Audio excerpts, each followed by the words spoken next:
ሰላም የተወደዳችሁ የእግዚአብሔር ቤተሰቦች፣ ዛሬ የምንመለከተው የቲቶ መጽሐፍ ጥናት ነው። እንደሚታወቀው የቲቶ እና ጢሞቴዎስ መጋቢ መጽሐፍት ተብለው ይመደባሉ። ቲቶ የሐዋርያው ጳውሎስ መንፈሳዊ ልጅ መሆኑ የምንረዳባቸው ሀሳቦችና መልእክቶችም ይኖራሉ ማለት ነው። እንግዲህ የመልእክቱ ዋና ሀሳብ በዚህ መጽሐፍ ውስጥ እንደምንመለከተው እውነተኛ መንፈሳዊነትን ከስነ ምግባር ጋር የታረቀ አድርጎ ለሐሰተኛ አስተማሪዎች ደግሞ ጥሩ መመከቻ ደብዳቤ ሆኖ ነው የምናገኘው። የማስጠንቀቂያ መልእክቶችን የያዙ ሀሳቦች አሉት ማለት ነው። ጳውሎስ ለቲቶ ይህንን በጻፈበት ጊዜ የተለያዩ ሁኔታዎች በአካባቢው እንደነበሩ እንረዳለን። በተለይ በቀርጤስ ስለነበረ ቲቶን አግኝቶት በዛ ትቶት የመጣው በዛ አካባቢ የነበረው መንፈሳዊ ቡራቡሬነት እንዲፈታ እና እንዲጠበቅ የተፈለገ የሚመስልባቸው ሁኔታዎች አሉ። ጳውሎስ ከመጀመሪያው እንግዲህ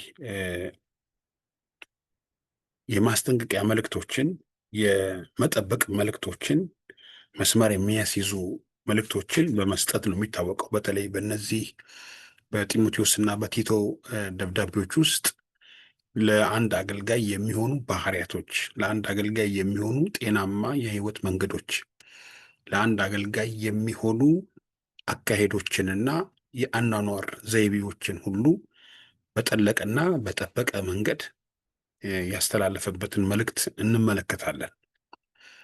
ዛሬ ከቲቶ ምዕራፍ 1 ላይ ከቁጥር 1 እስከ 3 ባለው መልእክት ላይ ተንተርሰን አብረን እውነተኛ መንፈሳዊነት ብየዋለሁ እኔ ርዕሱን። እሱንም ያገኘሁት በአዲሱ መደበኛ ትርጉም የእግዚአብሔርን ምርጦች እምነትና ወደ እውነተኛ መንፈሳዊነት የሚመራውን የእውነትን እውቀት ለማሳደግ የእግዚአብሔር ባሪያና የኢየሱስ ክርስቶስ ሐዋርያ የሆነው ጳውሎስ እምነቱና እውቀቱ የተመሰረቱት የማይዋሸው አምላክ ከዘመናት በፊት በገባው የዘላለም ሕይወት ተስፋ ላይ ነው። እርሱ በወሰነው ጊዜ በእጃችን በእግዚአብሔር ትእዛዝ ለእኔ አደራ በተሰጠኝ ስብከት በኩል ቃሉን ይፋ አደረገ ይላል። እዚህ ክፍል ላይ የመጀመሪያ ሐሳቡን እዚሁ የምናገኘው እውነተኛ መንፈሳዊነትን የሚለው አዲሱ መደበኛ ትርጉም መጽሐፍ ቅዱሳችን ላይ ቃል በቃል አስቀምጦታል። የሐዋርያው ሐሳብ፣ የሐዋርያው ሸክም፣ የሐዋርያው ልብ ውስጥ የነበረው ነገር ምንድን ነው? ሰዎች በመንፈሳዊ እውቀት እንዲያድጉ፣ በመንፈሳዊ እውቀት እንዲበስሉ ከመፈለጉ የተነሳ እውነተኛ መንፈሳዊነት ምን እንደሆነ እና ወደ እውነተኛ መንፈሳዊነት የሚመራን ነገር ምን ሊሆን እንደሚችል የሚያመለክት ሐሳብ ነው። ሲጀምር በሌላው የመጽሐፍ ቅዱስ ክፍል ላይ የእግዚአብሔር ባሪያና የኢየሱስ ክርስቶስ ሐዋርያ የሆነ ጳውሎስ በእግዚአብሔር ለተመረጡ እምነት እንዲሆንላቸው በዘላለም ሕይወት ተስፋ እንደ አምልኮ ያለውን እውነት እንዲያውቁ የተላከ ስለዚህም ሕይወት የማይዋሽ እግዚአብሔር ከዘላለም ዘመናት በፊት ተስፋ ሰጠ። በዘመኑም ጊዜ መድኃኒታችን እግዚአብሔር እንዳዘዘ ለእኔ አደራ በተሰጠኝ ስብከት ቃሉን ገለጠ ይላል። የእግዚአብሔር ባሪያና የኢየሱስ ክርስቶስ ሐዋርያ የሚለው ሐዋርያው ጳውሎስ በተለያዩ ደብዳቤዎች ውስጥ የእግዚአብሔር ባሪያ መሆኑን ይናገራል። የኢየሱስ ክርስቶስ ባሪያ መሆኑን ይናገራል። ያው ባሪያ እንደምታውቁት አገልጋይ ማለት ነው። ባሪያ የራሱ ፍቃድ የሌለው የላኪውን ፍቃድ የሚፈጽም ነው። ባሪያ የመኖር ምክንያቱ አኗሪው ወይንም ደግሞ ላኪው መሆኑን የሚያመለክት ነው። እሱ ደግሞ ራሱን ክሌም ያደረገው እንደ ባሪያ አድርጎ ነው። ፍቃድ የሌለው፣ ነፃ ፍቃድ የሌለው፣ ፍቃዱ በእግዚአብሔር በላከው አምላክ ፍቃድ የተዋጠ እና መኖሩ የእሱን ፍቃድ መፈጸም ብቻ መሆኑን የተረዳ ስለሆነ የእግዚአብሔር ባሪያ የኢየሱስ ክርስቶስ ሐዋርያ ብሎ ይጠቅሳል። ሐዋርያነቱንም በምንመለከትበት ጊዜ ለጳውሎስ ስም አይደለም፣ ስራ ነው፣ ተልእኮ ነው፣ ተግባር ነው። ለሐዋርያነት የሚሆኑ የመጽሐፍ ቅዱስ ማስረጃዎችን አስቀምጧል። ኢየሱስ ክርስቶስን በሐዋርያት ሥራ ምዕራፍ 9 ላይ በመገለጥ ስላየ ከዛ በኋላ እንደተላከ እናያለን። በጣም አስደናቂው ነገር የጳውሎስ አገልግሎት ከነበሩት ደቀ መዛሙርቶች እንኳን ላቅ ባለ መንገድ ተገልጦበታል። እንግዲህ አጭበርባሪ፣ አስቸጋሪ፣ አሳዳጅ የነበረውን ሰው በመቀየር ለመንግስቱ አገልጋይ አድርጎ እንደመረጠው እናያለን። እና በጣም አስደናቂ የሐዋርያው ጳውሎስ መልእክት ስናጠና በጣም የምንማርባቸው ብዙ ግሩም የሆኑ ነገሮች አሉ። እግዚአብሔር ዛሬም ታሪክ ቀያሪ መሆኑን፣ ዛሬ ያንተ ችግር ውስጥ መግባት፣ ዛሬ ያንተ መውደቅ፣ ዛሬ ያንተ የተበላሸ ህይወት መኖር ለእግዚአብሔር ምኑም ነው። ጳውሎስን የቀየረ፣ ጳውሎስን የታደገ፣ ጳውሎስን ወደዚህ ክብር ያመጣ የእግዚአብሔር መንፈስ ዛሬም ይሰራል። ዛሬ ሰዎች አልተሳካላቸውም፣ ዛሬ ሰዎች አልሆነላቸውም፣ ዛሬ ሰዎች በተለያየ የህይወት መንገድ ወደቁ ማለት ነገሮች አለቁ ማለት አይደለም። በእግዚአብሔር መንግስት ውስጥ በጣም የምንመለከተው የሐዋርያው ጳውሎስን ታሪክ እግዚአብሔር ከጳውሎስ ሂስትሪ ይልቅ እግዚአብሔር የጳውሎስን ዴስቲኒ እንደሰራ እንመለከታለን። የጳውሎስ ሂስትሪ የተበላሸ ነው።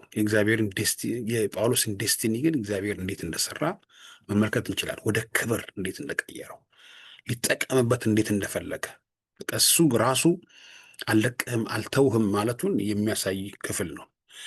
በዚህ በአዲሱ መደበኛ ትርጉም ላይ ያለውን ርዕሴን ከዛ ስለሆነ የወሰድኩት የእግዚአብሔር ምርጦች እምነትና ወደ እውነተኛ መንፈሳዊነት የሚመራውን የእውነትን እውቀት ይላል። እውነተኛ መንፈሳዊነት ብዥታ አይደለም ማለት ነው። መንገዶች አሉት፣ ስቴፕስ አሉት፣ ፕሪንስፕል አሉት ማለት ነው። እውነተኛ መንፈሳዊነትን የሚመራውን ይላል። ይሄ እውነተኛ መንፈሳዊነት ምንድን ነው? እውነተኛ መንፈሳዊነት ከጌታ ጋር በጣም መጣበቅ ነው። ዮሐንስ ወንጌል ምዕራፍ 15 ላይ እንደሚናገረን እሱ ግንድ ነው፣ እኛ ደግሞ ቅርንጫፎች ነን እና ከግንዱ ጋር በደንብ ጥሩ አይነት ኢንቲሜሲ፣ ጥሩ አይነት ግንኙነት እንዲኖረን መጽሐፍ ቅዱስ ያስተምረናል። ስለዚህ መንፈሳዊነትን የምንገነባው በፕሮሰስ በሂደት የሚመጣ እንጂ በአንድ ጊዜ በቅጽበታዊ ሁኔታዎች የሚገለጥ አይደለም። መንፈሳዊነት የምናወራው አይደለም፣ የምንኖረው ነው። መንፈሳዊነት የምናስተምረውም አይደለም። ፎርዛት ማተር የምንኖረው እኛንን ኖረን የምናሳየው ማለት ነው። መንፈሳዊነትን ማሳደግ የሚያስፈልገው ለዛ ነው። ስለዚህ የእውነተኛ መንፈሳዊነትን የሚመራውን የእውነትን እውቀት ይላል። ስለዚህ የመጀመሪያው የምንመለከተው እዚህ ክፍል ላይ ወደ እውነተኛ መንፈሳዊነት የሚመራ ምንድን ነው ብለን ብንናገር እውነተኝነት ነው። እውነተኛ የሆነ የህይወት መንገድን መከተል ነው። ጌታችን ኢየሱስ ክርስቶስ እንግዲህ አንዱ ያስተማረን በዮሐንስ ወንጌል ምዕራፍ 14 ላይ እኔ እውነት ነኝ ብሎናልና፣ እውነት አንጸራዊ አይደለም፣ እውነት ስሜታዊ አይደለም፣ እውነት መለኮት ነው፣ እውነት ራሱ የህይወት መንገድ ነው። በእውነት በኩል ነው ሁሉ ነገር ሊገለጥልን የሚችለው። ብዙ መረጃዎች ባሉበት በዚህ ዘመን፣ ብዙ እውቀቶች ባሉበት በዚህ ዘመን እውነተኛ የሆነውን ነገር ፈትኖ ማወቅ ግን ያስፈልጋል። ብዙ መልእክቶች አሉ፣ ብዙ ስብከቶች አሉ፣ ብዙ ነገሮች አሉ። በአሁኑ ሰዓት ጥልቅ ነው፣ ሰፊ ነው፣ በጣም ብዙ ነው። ግን የትኛው ነው መንፈሳዊ የሚያደርገን ብለን መጠየቅ አለብን። መንፈሳዊ የሚያደርገን እውነተኛ የሆነ ነገር መሆን አለበት። ያ እውነተኛ የሆነን ደግሞ ህይወታችን ራሱ እውነተኛ ህይወት እንድንኖር ነው የሚያደርገን። የእውነተኝነት መልእክት እንግዲህ ይሄ ነው። እውነተኛ የሚያደርጉ መንፈሳዊ እውቀቶች አሉ፣ እውነተኛ ትምህርቶች ማለት ነው። እና ጳውሎስ ለጢሞቴዎስ ሲናገር አንዱ ጳውሎስ ጢሞቴዎስ እንዲከተለው የሚፈልገው በአካሄዱ ነው። እውነተኛ የሆነ የህይወት አካሄድ አለኛል። ትምህርቴን ተከተል ይለዋል፣ አካሄዴን ተከተል ይለዋል፣ አኗኗሬን ተከተል ይለዋል። እያንዳንዱን የሄደባቸውን የህይወት መንገዶች መንፈሳዊ ልጁ ስለሆነ እንዲከተለው ያደርጋል። ያ የእውነተኛ የህይወት መንገድ ማሳያ መንገድ ማለት ነው። የእውነትን እውቀት ለማሳደግ ይላል። አያችሁ፣ እውነተኛ መንፈሳዊነት እንግዲህ የሚያድግ ነው ማለት በፕሮሰስ የሚመጣ ነው። 1 2 3 እያለ የምናሳድገው ነገር ነው። ማደግ የሚለውን ቃል እንመልከት። ማደግ የሚለው ቃል ምንድነው? መብሰልን መጨረስን አይደለም የሚያሳየው። ፕሮግረሲቭ ነው፣ ፕሮሰስ ነው። ሁል ጊዜ የሚጨምር፣ ሁል ጊዜ የሚያድግ፣ ሁል ጊዜ እየተለወጠ የሚሄድን ነገር የሚያመለክት ነው። የክርስትና ህይወት እንደዛ ነው። በአንድ ጊዜ ሰዎች ወደ መንፈሳዊ ዓለም ውስጥ ሲገቡ ብስል ብለው አይታዩ። አንድ ስቴፕ ነው መጠጋት፣ የእግዚአብሔርን ቃል ማጥናት፣ መጸለይ አንድ ስቴፕ ነው። ከዛ ደቀ መዝሙር መማር፣ ከዛ ደግሞ መንፈሳዊ ፍሬ ማፍራት፣ ከዛ ደግሞ የአገልግሎት ትምህርት መማር። በቃ በአጭሩ ሎንግ ጆርኒ ነው፣ ረጅም የህይወት ጉዞ ስለሆነ ነው። እና በአሁኑ ዘመን አንዱ የሚያሳስበኝ ነገር ቢኖር ምንድን ነው? እውነተኛ መንፈሳዊነት ሂደት አይደለም የምታዩት፣ ቅጽበታዊ ነው። እና ይሄ ደግሞ ጤናማ አይደለም ማለት ነው። አንዱ ጳውሎስ ለቲቶ የጻፈለት ጤናማ ህይወትን ስለመያዝ ነው። የጤናማ ህይወት አንዱ ምልክት በፕሪንስፕል ማደግ ነው፣ በቀስታ ማደግ ነው፣ በሂደት ማደግ ነው። እና የክርስትና ህይወት እንደ ቲክቶክ አይነት ነገር አይደለም። ቶሎ ትልፍ ልፍ የሚል ነገር አይደለም። ቶሎ ቶሎ አይታችሁ የምጨርሱት ነገር አይደለም። ቀስ በቀስ የሚያድግ ቀስ በቀስ የሚመጣ ነገር ነው። አንዱ ራሱ ግሮዝ፣ አንዱ እድገት ሂደታዊ ነው። በአንድ ጊዜ እዚህ ደረጃ ላይ አልደረስንም። የልጅነት የህፃንነት እድሜ ነበረን፣ ከዛ የወጣትነት እድሜ ያሳልፈናል፣ ከዛ የጎልማሳነት እድሜ አለ እያለ ነው የሚሄደው። ልክ የክርስትና ህይወትም እንደዛው ነው። በአንድ ጊዜ ሰው ጌታን የዘላለም ህይወት አድርጎ ከተቀበለ በኋላ በሚቀጥለው ጊዜ የሆነ ተአምረኛ ሊሆን አይችልም። በቃ የማይችለው ፕሪንስፕል ስለማይፈቅድለት ነው። የእድገት ሂደት ይገታናል ማለት ነው። ቀስ እያለን እንድናድግ ነው መጽሐፍ ቅዱስ የሚያስተምረን። እና በአሁኑ ዘመን ግን የምታዩት ሰዎች ገና ጌታን ተቀብለው ወዲያው አስተማሪ ሲሆኑ ታያላችሁ፣ ሰባኪ ሲሆኑ ታያላችሁ። ወዲያው ብዙ ነገር ፋስት ነው እና ጤናማ አይደለም። ጤናማውን ነገር ማወራችሁ። አሁን የተለያዩ ምግቦች አሉ በዓለም ላይ ናቹራል የሆኑ ጤናማ ህይወትን የሚገነቡ ምግቦች በሂደት ቀስ ብለው የሚያድጉ ናቸው። ነገር ግን በአሁኑ ሰዓት በማዳበሪያም ይሁን በሌሎች የፋብሪካ የተቀነባበሩ ምግቦች በደቂቃዎች ውስጥ ሰው ምግብን መስራት የሚችልበት እዛ ላይ ደርሰናል። እነዚህ ለጤናማ ህይወት በጣም ጠንቆች ናቸው፣ ጎጂዎች ናቸው። እና ይህንን የሚመገቡ ሰዎች፣ ሁል ጊዜ የሚጠቀሙ ሰዎች በሽተኞች ናቸው የሚሆኑት። ብዙም እድሜ ሊኖሩ አይችሉም ማለት ነው። ጤናማውን ህይወት የሚኖር ሰው ሊከተለው የሚገባው ነገር ቢኖር ምንድን ነው? ፕሮሰስ አድርጎ ቀስ ብሎ ጊዜ ወስዶ አድጎ የመጣ ነገር፣ መሰረት ያለው ነገር፣ የጠለቀ ነገር፣ የተቆፈረ ነገር ስር በመስደድ በእርሱ ታነጹ እንደሚል ስር በመስደድ የቆየ ህይወት ካለ በጣም ቀላል ነው የሚሆነው። ይሄ እንግዲህ መሰረታዊ ነው። የጤናማ ክርስቲያናዊ ህይወት አንዱ መለኪያ እውነተኛ መንፈሳዊነትን መያዝ ወይንም ወደ እውነተኛ መንፈሳዊነት የሚመራንን መንገድ መከተል ማለት ነው። እና ይህ እውነተኛ መንፈሳዊነትን መንገድ የምንከተለው ከመጽሐፍ ቅዱስ ውስጥ ካሉ መርሃ ግብሮች፣ ፕሪንስፕሎች፣ አደራረጎች ተነስተን የምንይዘው ጤናማ የሆነ የህይወት መንገድ እሱ ስለሆነ ማለት ነው። ስለዚህ እድገት ብለን የምንጠራው እኛ ሂደትን ነው። ቀስ ብሎ እየጨመረ ማደግ። አንድ አዲስ ክርስቲያን መጀመሪያ መሆን ያለበት አዲስ ክርስቲያን ነው። በቃ አማኝ ነው መሆን ያለበት። መጽሐፍ ቅዱስን ማንበብ፣ ማጥናት፣ መጸለይ፣ ከሱ ቀደም ብለው የነበሩ ሰዎችን በትህትና መስማት፣ ቀድሞ የነበሩ አገልጋዮችን ማድመጥ፣ ለሌሎች እድል መስጠት፣ ጆሮቹን ወደ ሌላ ሰዎች ማድረግ ነው እንጂ በአንድ ጊዜ መጥቶ ብዙ ነገር መፍጠር የለበትም። አንዳንድ አባባሎች አሉ። አዲስ ክርስቲያን እንደ ጳጳስ ይሆናል ይባላል። ማለት ሁሉን አወቅኩ ይላል። መዘመር ያምረዋል፣ መስበክ ያምረዋል፣ መምከር ያምረዋል፣ ሜንቶር ማድረግ ያምረዋል እና ሁሉም ነገር ያምረዋል። ይሄ ደግሞ ጤናማነት የጎደለው የህይወት አካሄድ ነው ማለት ነው። ስለዚህ ይህን ክፍል ስንመለከት የእግዚአብሔርን ባሪያ የኢየሱስ ክርስቶስ ሐዋርያ የሆነው ጳውሎስ እምነቱና እውቀቱ የተመሰረቱት በማይዋሽ አምላክ ላይ ነው። የጳውሎስ አስተሳሰብ፣ የጳውሎስ ስነ መለኮት፣ የጳውሎስ ህይወት የተመሰረተው እምነቱ የተመሰረተው ራሱ በማይዋሽ አምላክ ላይ ነው። የማይዋሽ አምላክ ከዘመናት ጀምሮ ያለው አምላክ እውነተኛ፣ ፍጹም የማይዋሽ አምላክ ነው። ይህንን ቃል በቃል የሚያስቀምጠው ምንድን ነው የሚለው? እምነቱና እውቀቱ የተመሰረቱትም የማይዋሽ አምላክ ከዘመናት በፊት በገባው የዘላለም ህይወት ተስፋ ላይ ነው ይላል። እግዚአብሔር የማዳን ተስፋ እስካሁን ድረስ እየቀጠለ ነው ያለው። አይዘወይ በጌታችን በኢየሱስ ክርስቶስ የዳነው ድነት እግዚአብሔር በፕላን ቢ የያዘው ሳይሆን ፕላን ኤ ነው። ፕላን ኤ ማለት አስቀድሞ በእግዚአብሔር ዘንድ የተወሰነ ነው ማለት ነው። ድነት የተወሰነ ነው። ዓለም ከመፈጠሩ በፊት የተወሰነ ነው። እንጂ ፕላን ቢ አይደለም ማለት ነው። የሰውን ውድቀት፣ የሰውን ችግር፣ የሰውን ፕሮብሌሞች እግዚአብሔር ከተመለከተ በኋላ በቃ አሁን ፕላን ቢ ያለኝ እንደሚለው ከዚህ በኋላ ደግሞ ፕላን ሲ ያለው ብለን ኢየሱስ ክርስቶስ መዳን ፕላን ኤ ነው።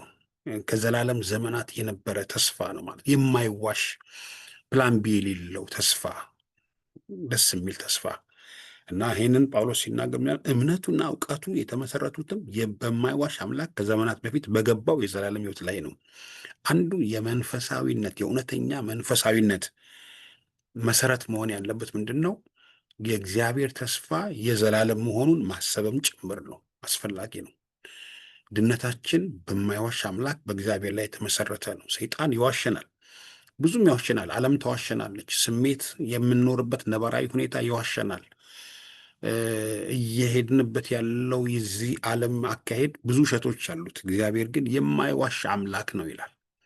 የማይዋሽ አምላክ ዛሬም ቃሉን ለማስተማር፣ ዛሬም እኛን ለማሳደግ፣ ዛሬም እኛን ለመጠበቅ፣ በጤናማ የህይወት መንገድ ውስጥ ለመምራት ዛሬም እግዚአብሔር እንዳለ ጳውሎስ ለመንፈሳዊ ልጁ ለጢሞቴዎስ እየጻፈለት እንዳለ እንመለከታለን። የዘላለም ተስፋ ነው ይላል። ይህ የዘላለም ተስፋ የተወሰነ ነው። ዓለም ሳይፈጠር ሐዋርያው በኤፌሶ መጽሐፍም እንደተናገረው ስለ መወሰን ይናገራል። ማለት ዓለም ሳይፈጠር እግዚአብሔር በፕላን ኤ ያሰባቸው ሀሳቦች ውስጥ አንዱ ተስፋው ነው፣ የድነት ተስፋ። ስለዚህ እርሱ በወሰነው ጊዜ ባዳኛችን በእግዚአብሔር ትእዛዝ ለእኔ አደራ በተሰጠኝ ስብከት በኩል ቃሉን ይፋ አደረገ ይላል። ስለዚህ አሁን አገልግሎት ለሐዋርያው ጳውሎስ ምንድን ነው? እግዚአብሔር የማይዋሽበትን ተስፋ፣ የዘላለም ድነት ያለውን ተስፋ እንዲሁ የሰዎችን ሕይወት ወደ እውነተኛነት ሊመራ የሚችለውን ነገር ነው እኔ የማስተምረው፣ እኔ የምጽፈው፣ እኔ የማስተዋውቀው የሚል እምነት ነው ያለው። አይ ወደ እውነተኛ የሚመራ አንዱ በጣም አስፈላጊ በዚህ ዘመን ነገር ምንድን ነው? ሰዎችን ወደ ራሳችን አይደለ መምራት ያለብን፣ ወደ እውነተኛ መንፈሳዊነት ነው። እውነተኛ መንፈሳዊ ሊያደርጋቸው የሚችሉ ነገሮች ምንድን ናቸው? እነዛ ነገሮች ተፈትነው፣ እነዛ ነገሮች ተመርጠው ሊታወቁ ይገባሉ ማለት ነው። እንግዲህ በዛሬው ርዕሳችን ላይ የአንድ መንፈሳዊ ሕይወት ጤናማነት የሚለካው በሂደት ውስጥ ባለው መሰረት ነው ማለት ነው። በሂደት ውስጥ ቀስ እያለን ነው የምናድገው ማለት ነው። ቀስ እያለን ነው የምንለወጠው። የሚያስቸኩል ነገር የለንም ማለት ነው። ሕይወት የዘላለም ሕይወት ስለሆነ፣ ሕይወት ከኛ ጋር የሚቆይ ስለሆነ፣ ሕይወት ጊዜያዊ ስላልሆነ፣ በጊዜያዊ ሁኔታዎች የሚለወጥ ስላልሆነ፣ ስለዚህ እንግዲህ ይህንን መንፈሳዊ እውቀት እንዴት ልንገበይ እንችላለን የሚለውን ልጠቁማችሁና ለዛሬ በዚህ አበቃለሁኝ። ክፍል 2 ደግሞ ሌላ ቀን እንቀጥላለን ማለት ነው። መንፈሳዊ እውቀት የሚለው መረጃን ስለመያዝ አይደለም። መንፈሳዊ እውቀት ዶክመንቶችን ስለመያዝ ወይንም ደግሞ የጠለቀ የስነ መለኮት ትምህርትን ስለመማር ሳይሆን የሚያወራው በዚህ የዘላለም ተስፋ በሆነው እውቀት ላይ የተመሰረተ የህይወት ጥንካሬን የሚያሳይ ነው። እንግዲህ አንዱ ቆላስያስ ላይ ራሱ የሚናገረው ሐዋርያው ጳውሎስ የፈቃዱ እውቀት የሚለው ቃል አለ። ይሄ እውቀት የሚለው ነገር በመጣበቅና ከእሱ ጋር አብሮ በመሆን የምናገኘው የህይወት አቅምን ነው የሚያሳየው። በቆይታ ውስጥ ያገኘናቸው መንፈሳዊነቶችን ነው። እነሱ ናቸው እውቀቶች። እምነቱና እውቀቱ የተመሰረቱት ይላል። እውቀቱ ይሄ ጤናማ ህይወት የተመሰረተበት ማለት ነው። አንዱ ጳውሎስ ለዘመናት ሲያስተምርበትና ሰዎች እንዲያውቁ የሚፈልገው ነገር ቢኖር ምንድን ነው? ህይወት መሰረት አለው ነው። ህይወት መሰረት አለው። ህይወት አየር ላይ አይደለም ያለው። ለዚህ ነው መሰረት ተመስርቷል ብሎ ይናገራል። እና መሰረቱም ደግሞ ክርስቶስ ነው ይላል። ከተመሰረተው መሰረት ውጭ ሌላ ትምህርት፣ ሌላ መሰረት ሊኖር አይችልም ይላል። የእኛ ስራ በዚህ በክርስቶስ በሆነው መሰረታችን ላይ መታነጽ ነው፣ መገንባት ነው፣ በሱ ላይ መቆም ነው፣ መጽናት ነው። እሱ ላይ የመጣ ሰው ህይወቱ ጤናማ በሆነ መንገድ ያድጋል፣ ይለወጣል። ነገ ደግሞ የተሻለን የበለጠን ነገር እንዲያይ ያደርገዋል ማለት ነው። ወዳጆች ሆይ እንግዲህ ጤናማ መንፈሳዊነትን ለመገንባት መስራት አለብን። ዛሬ ጤናማነታችንን የሚቃረኑ ነገሮች ናቸው። እንግዲህ ሐዋርያው ጳውሎስ በዛ ዘመን የሐሰት አስተማሪዎች እንደነበሩ ይናገራል። የሐሰት አስተማሪዎች ማለት ምንድን ነው? ከትክክለኛው ጤናማ ከነበረው አስተሳሰብ ህብረት የቅዱሳን ጉዞ የሚያፈነግጥ ነገሮችን በመቃወም ነው ጳውሎስ የሚጽፈው፣ በመቃወም ነው የሚጽፈው። ዛሬ የምንቃወማቸው ትክክል አይደሉም ብለን የምንናገራቸው ነገሮች መካከል አንዱ ጤናማ ህይወትን የሚቃረኑ አካሄዶች ትክክል አይደሉም። ጤናማ ህይወትን የሚቃረኑ ነገሮች እንደ ፋስት ፉድ አይነት ነገር ህይወት ሊሆን አይችልም። እንደ ቲክቶክ ሊሆን አይችልም። ህይወት ቀስ ተብሎ የሚያድግ ነው። ቀስ ተብሎ የሚለወጥ ነው። እና የአሁኑ ዘመን ወገኖች አንዱ መስማት ከሚከብዳቸው ነገር ያየሁት ምንድን ነው? ባለፈው ዘመን ይህን ያክል ዘመን ፈጅቶብኛል፣ በጌታ ቤት ይህን ያክል ቆይቻለሁ የሚሉ ሰዎችን ሲሰሙ ተስፋ ይቆርጣል። ኖ ኖ ኖ፣ እኔ 30 ዓመት አልቆይም፣ እኔ 20 ዓመት አልቆይም፣ በ30 ዓመት አሁን ሰውየው ደረስኩበት የሚለውን እኔ በ3 ወር ውስጥ ደርሳለሁ ብለው ይህንን እንደ እምነት ይናገራሉ። እምነት ከሪያሊቲ ከፕሪንስፕል ጋር አይጣላም። ስለ ጤናማነት ቀስ ተብሎ የሚታደግ ቀስ ብሎ የሚመጣ ነገር ነው። ክርስትና የፋብሪካ ፕሮዳክት አይደለም። ክርስትና ህይወት የአንድ ፋብሪካ የሆነ ነገር ለማምረት የሚደረግን ሂደትን የሚያሳይ አይደለም። ለዘላለም ህይወት የተሰራ ማንነት እንዲኖረን መሰረት በሆነው በክርስቶስ ላይ ሁል ጊዜ መመስረት ያስፈልጋል። ስር መስደድ ያስፈልጋል። መተከል ያስፈልጋል። መጣበቅ ያስፈልጋል። በሱ ህይወት ደግሞ ወደ እውነተኛ መንፈሳዊነት ማደግ ይፈልጋል። ስለዚህ እሱ ላይ የተመሰረተ ሰው ይመራዋል። ራሱ ጌታ ኢየሱስ የተናገረው ነገር ቢኖር ምንድን ነው? መንፈስ ቅዱስ ሲመጣ ወደ እውነት ይመራቸዋል አለ። እውነተኛ የሆነውን ነገር ይመራናል። እንዴት እንደምናድግ፣ በማን ስር እንደምናድግ፣ በምን ማደግ እንደሚገባን ጤናማ የህይወት አካሄድ ማለት ነው። ብዙ ልፋት፣ ድካም፣ ብዙ ስቃይ የሌለበትን እድገት ነው ማደግ ያለብን። ደስተኛ ሆነን ነው ማደግ ያለብን። ጊዜ ሰተን ነው ማደግ ያለብን። እረፍት ኖሮልን ነው ማደግ ያለብን እና የህይወት መንገዶች እንደዚህ ሲሆኑ ህይወት እየተለወጠ፣ ህይወት እየጨመረ፣ ህይወት እያፈራ፣ ህይወት እየበዛ ይሄዳል። ወዳጆቼ እንግዲህ ዛሬ በቲቶ ምዕራፍ 1 ከቁጥር 1 እስከ 3 ላይ የነበረን ጥናት እውነተኛ መንፈሳዊነትን መጨመር፣ ማደግ፣ በዛ መንፈሳዊነት ላይ ጤናማ የሆነ ህይወትን መንገድ ለማግኘት መትጋት፣ ቀስ ተብሎ እየጨመረ የሚሄድ ህይወት ጥሩ ነው። ቀስ ተብሎ መታደግ ጥሩ ነው። ቀስ ተብሎ መንፈሳዊነትን ብንገነባ ይሻላል ባይ ነኝ። ስላዳመጣችሁኝ አመሰግናለሁ። ክፍል 2 በሚቀጥለው ደግሞ እንገናኛለን። ሰላማችሁ የበዛ ይሁን። ተባረኩ። መልካም ጊዜ። ቻው።